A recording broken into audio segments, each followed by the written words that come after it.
भगवान का महाराज आज दूसरा विवाह हुआ है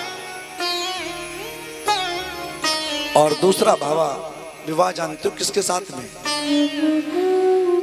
महाराज सत्यभामा के साथ हुआ है। एक सत्राजित नाम के बड़े प्रतापी राजा हैं। इनके पास में एक मणि है जिस मणि का नाम है सिमंतक मणि, और ये मणि नित्य प्रति 8 भार सोना देती है। और 8 भार का भक्तों मतलब होता है लगभग 2 कुंटल। एक दिन उसी मणि को पहन करके सत्राजित पधारे द्वारिकाधीश के पास में। आपस में बात हुई। उसी समय पर सत्राजित ने कहा, एक काम करो भैया, मेरे जो तुम्हारे पास में मणि है ना, ये मुझे दे दो। सत्राजित ने कहा, द्वारिकाधीश तुम्हारी नीयत खराब है, लगता है कि तुम्हारी नीयत अच्छी नहीं है। और एक बात भक्तों हमेशा बहुत ध्यान देने की है, जिसकी जीवन में नीति ठीक नहीं है, जिसकी जीवन में नीयत ठीक नहीं है, वो व्यक्ति कभी सुखी नहीं रह सकता है। बोलो राधे राधे। और थोड़ा जोर से, और थोड़ा जोर से। राधे राधे। इसलिए जीवन में व्यक्ति की नीति भी ठीक होनी चाहिए और नियत भी ठीक होनी चाहिए। आज के व्यक्ति की नीति भी ठीक नहीं है और आज के व्यक्ति की नियत भी ठीक नहीं है। और आज उसी समय पर जो है सत्राजित ने कहा, महाराज लगता है कि तुम्हारी नियत खराब है। द्वारिकाधीश ने कहा, सत्राजित मेरी नियत नहीं खराब है, तुम्हारी नियत खराब है और नीति भी खराब है। क्योंकि तुमको जो इससे धन मिलता है तुम उसका दुरुपयोग करते हो। और भक्तों एक बात समझना, हमेशा जीवन में सच में धन का महत्व तो तभी है, धन का आनंद तभी है कि जब महाराज हमारा धन का सदुपयोग अच्छा हो।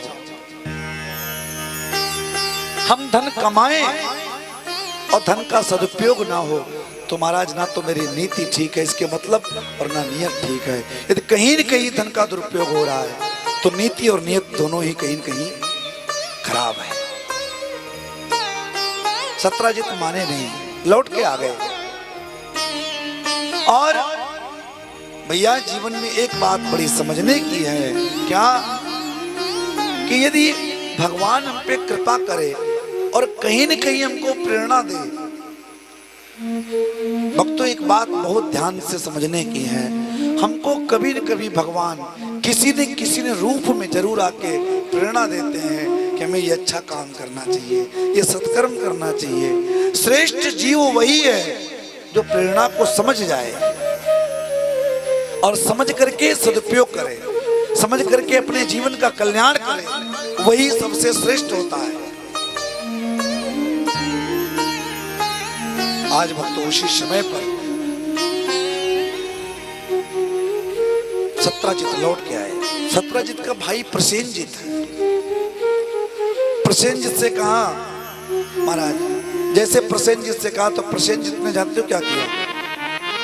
आज प्रसेनजित शिकार खेलने के लिए गया तो मणि मांग करके ले गया।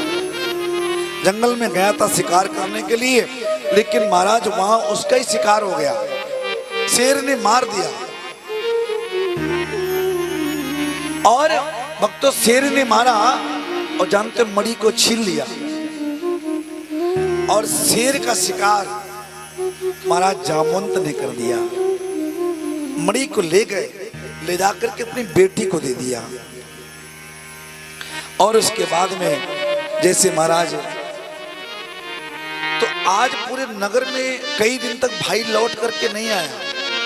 सत्राजित ने हल्ला मचा दिया कि लगता है कि मेरे महाराज भाई को द्वारिकाधीश ने मरवा दिया है और मरवा करके महाराज मणि को ले लिया है।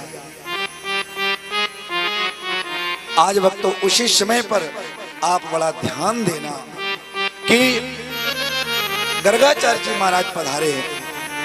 गर्गाचार्य ने कहा, द्वारिकाधीश उदास क्यों है, क्या बात है?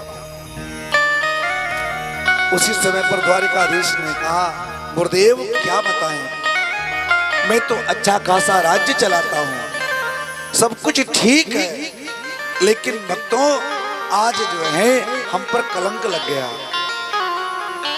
और भैया जीवन में सबसे ज्यादा यदि दुखदाई कुछ है तो वो कलंक है। इसलिए प्रत्येक व्यक्ति को चाहिए कि वो कलंक से बचे, कभी उसमें कोई झूठा कलंक ना लगे।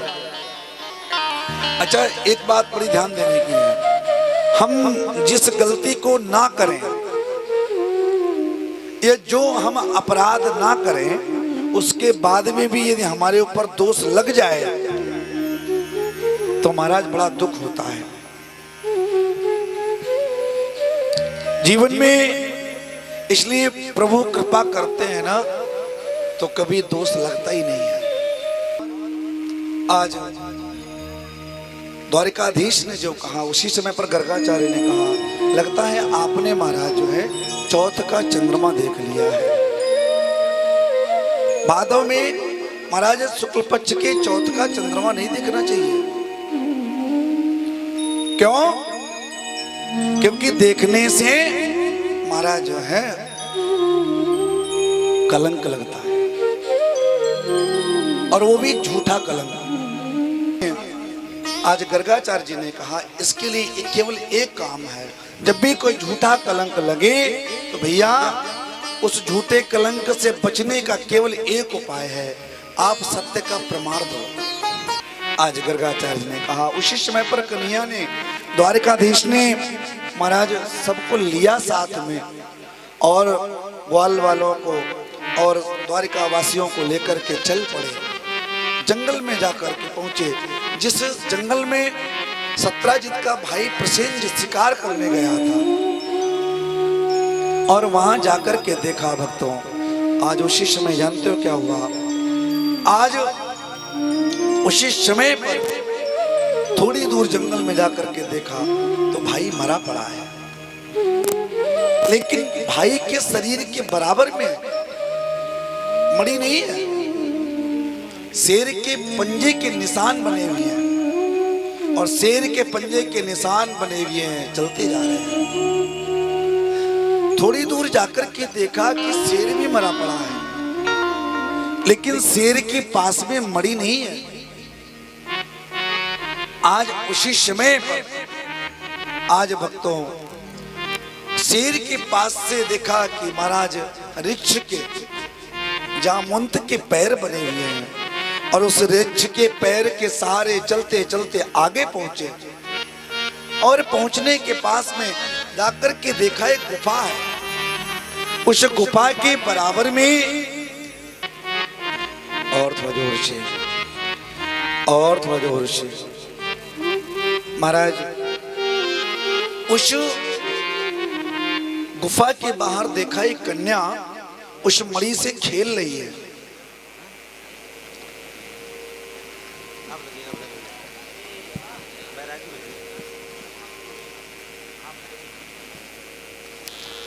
बोले वृंदावन बिहारी लाल की। आज उसी समय पर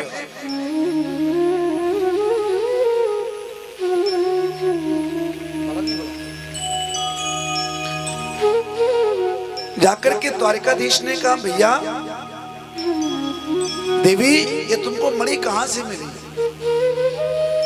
उस कन्या ने कहा, मेरे पिता ने दी है। द्वारिकाधीश ने मणि मांगी,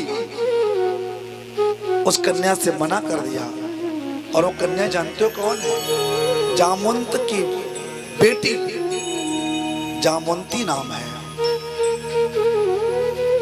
जो से कहा कि आप महाराज जो है ये मणि मुझे दे दो, मना कर दिया। अंदर जाकर के जामुंत से द्वारिकाधीश ने मांगा मणि को, मना कर दिया। और महाराज उसी समय भक्तों आज आपको बताएं, जानते हो क्या हुआ? आज उसी समय पर जामवंत ने कहा यदि तुम मणि चाहते हो तो यदि मुझसे जीत सकते हो तो मणि प्राप्त करो। आज जामवंत में और द्वारिकाधीश में भयानक युद्ध हुआ और युद्ध होने के बाद में आज 1 वर्ष तक युद्ध चला।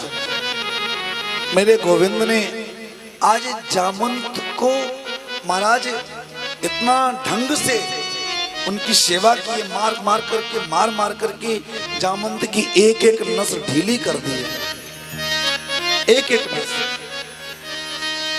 आज जैसे ही 1 वर्ष पूरा हुआ, मेरे गोविंद के वक्ष स्थल से आज जैसे पीतांबर हटा, उसी समय पर भृगुलता का चिन्ह देखा। जामवंत को याद आया, अरे लगता है कि शायद कहीं मेरे स्वामी राम तो नहीं है। क्यों? क्योंकि यही चिन्ह हमारे राम के महाराज जो है वक्ष स्थल पे बना था। हाथ जोड़ के कहा, प्रभु आपका परिचय क्या है बताइए। उसी समय पर आज भक्त जो है मेरे द्वारिकाधीश ने कहा, मैं ही राम कृष्ण बन के आया हूं। जिस समय पर भक्तों राम रावण का युद्ध हुआ, उस राम रावण के युद्ध में भगवान ने कहा सबसे कुछ मांग लो। किसी ने कुछ मांगा, किसी ने कुछ मांगा, लेकिन जब जामवंत की मांगने की बारी आई तो जामवंत कहने लगे, अरे प्रभु यदि देना चाहते हो तो एक चीज दे दो। बोले क्या? कि हम आपके साथ में युद्ध करना चाहते हैं। आज जैसे महाराज इस बात के लेखा के युद्ध करना चाहते हैं, भगवान राम ने कहा नहीं नहीं, अच्छा नहीं लगता है कि स्वामी एक सेवक के साथ में युद्ध करे। सेवक का और स्वामी का दोनों का धर्म अलग है। सेवक का धर्म है सेवा करना और स्वामी का धर्म है उसकी रक्षा करना। तो मैं आपका रक्षक हूं, मैं आपके साथ में युद्ध नहीं कर सकता। जामवंत जी ने कहा, प्रभु बाजू में बड़ी खुजली मच रही है, बोलो राधे राधे। और थोड़ा जोर से, और थोड़ा जोर से। जामवंत ने कहा कि मेरी बाजू में खुजली मच रही है, और ये खुजली महाराज जो है शांत कैसे होगी। रावण की सभा में केवल जामवंत जी कहते कि हमारे बराबर का केवल एक ही योद्धा था, और वो योद्धा केवल रावण था। जामवंत ने कहा, यदि प्रभु मैं रावण को मार देता, रावण के साथ मैं युद्ध करता तो तुम्हारा क्या होता। इसीलिए मैंने जो है उसके साथ युद्ध नहीं किया। आज बहुत सुंदर जो है उपदेश दिया है, और इसके बाद में बड़ी कृपा हुई है। आज जामवंत से उसी समय पर राम ने कहा, ठीक है मैं आपकी इस अवतार में इच्छा नहीं पूरी कर सकता, आगे चलकर के द्वापर में मेरा कृष्ण अवतार होगा, ये मेरा पूर्ण अवतार है। आगे चलकर के जो कृष्ण अवतार होगा वो परिपूर्ण अवतार होगा, उसमें मैं आपकी इच्छा पूरी करूंगा। आज उसी समय पर गोविंद ने, मेरे राम ने कहा, ठीक है आप तब तक जो है इंतजार करो। ये वही जामवंत है, त्रेता से लेकर के द्वापर तक भगवान से युद्ध करने के लिए इंतजार करते रहे। आज मेरे प्रभु ने इसी समय पर आज इनकी इच्छा को पूरा किया है और क्षमा याचना की। आज बहुत सुंदर आनंद बरस रहा है। आज जामवंत पैरों में गिर करके क्षमा याचना करने लगे, प्रभु मुझे क्षमा कर दो। द्वारकाधीश ने कहा, क्षमा किया, मणि दे दी। उसी समय पर जामवंत को याद आया, शायद हमारे जीवन को मंगल करने के लिए इससे अच्छा कोई मौका नहीं हो सकता। और आज उसी समय भक्तों जानते हो क्या हुआ? आज जामवंत ने प्रभु के चरणों में प्रार्थना की, प्रभु एक काम करो। बोले क्या करें? बोले आप मेरी बेटी का विवाह अपने साथ में कर लो। क्यों? क्योंकि हमारा आपका रिश्ता जुड़ जाएगा। तो जब रिश्ता जुड़ जाएगा तो भैया यदि रिश्तेदारी में कभी कोई छोटा मोटा कभी भी कहीं पर भी ऐसा हो जाए, यदि किसी का अपमान हो जाए तो क्षमा हो जाता है। हम लोग यही तो कह के क्षमा कर देते हैं, अरे छोड़ो रिश्तेदारी की बात है, जाने दो। लेकिन आज जामवंत की बात को सुनकर के भक्तों, उसी समय पर मेरे प्रभु ने आज जामवंती को स्वीकार किया है। आज महाराज भगवान का तीसरा विवाह जामवंती के साथ में हुआ। बड़ी को महाराज ले जाकर के जो है दिया, सत्यभामा के साथ दूसरा, जामवंती के साथ तीसरा, चौथा विवाह लक्ष्मणा के साथ में हुआ। और इसके बाद में महाराज जो है पांचवा विवाह नग्नजिति के साथ में हुआ है। और छठा महाराज भद्रा के साथ में हुआ है। और महाराज सातवां विवाह महाराज यमुना महारानी के साथ में हुआ है।